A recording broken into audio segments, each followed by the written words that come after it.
تعالوا النهاردة نشوي سمك بوري بالردة، وأوعدكم مش هتشتروا سمك من بره تاني.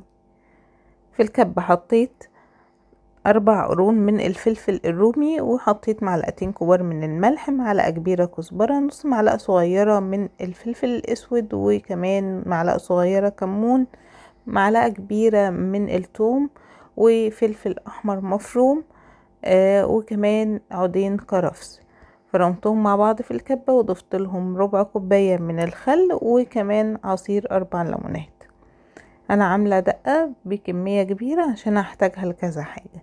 هتبل السمكية بقى، طبعا تكون مغسولة كويس، وانا بغسل السمك بمية جارية مش بنقعه ولا اي حاجة، والسمكة عندي مش متقشرة. هسيبها بقى تتخلل كده وتتملح حلو، ونجهز الحشوة. بصل وطماطم من غير قلب، يعني شايلة البذور بتاعتها، وكمان جزر مبشور، وفلفل رومي متقطع، وشوية من الخضرة اللي هم شبت وكزبرة. ضفت لهم شوية من التتبيلة وقلبتهم كويس مع بعض، ونبدأ نحشي السمكة. وانا عاملة سمكة واحدة لان اللهم بارك السمكة دي كان وزنها 2 كيلو. هبدأ ان انا بقى اغلفها بالردة كده. الردة يا جماعة اللي هي نخالة الدقيق، ولو عندنا ردة خشنة شوية عن دي يبقى افضل.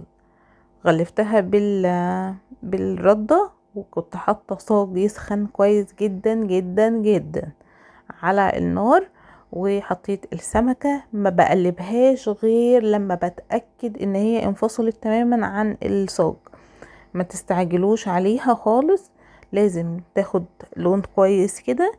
وبعدين نبدأ ان احنا نقلبها عشان ما تتهريش مننا. السمكة دي خدت معايا بالظبط وقت في التسوية 25 دقيقة.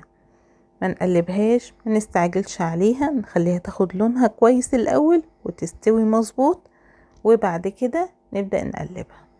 باقي التتبيلة زودت لها خل وليمون، وضفت لها كمان فلفل احمر وجزر مبشور، وكمان خضرة اللي هم شبت وكزبرة. اول ما بطلع السمكة وهي سخنة ببدأ احط عليها الخلطة دي.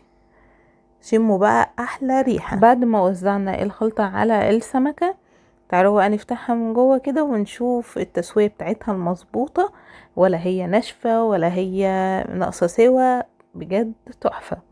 لو وصلتوا معايا لحد هنا بشكركم جدا، وبفكركم لو بتشوفوني لأول مرة ولسه ما عملتوش متابعة، يلا روحوا دلوقتي اعملوا متابعة، وما تنسوش اللايك والكومنت وكمان الشير عشان الفيديو يوصل لأكبر عدد. اشوفكم الفيديو الجاي على خير.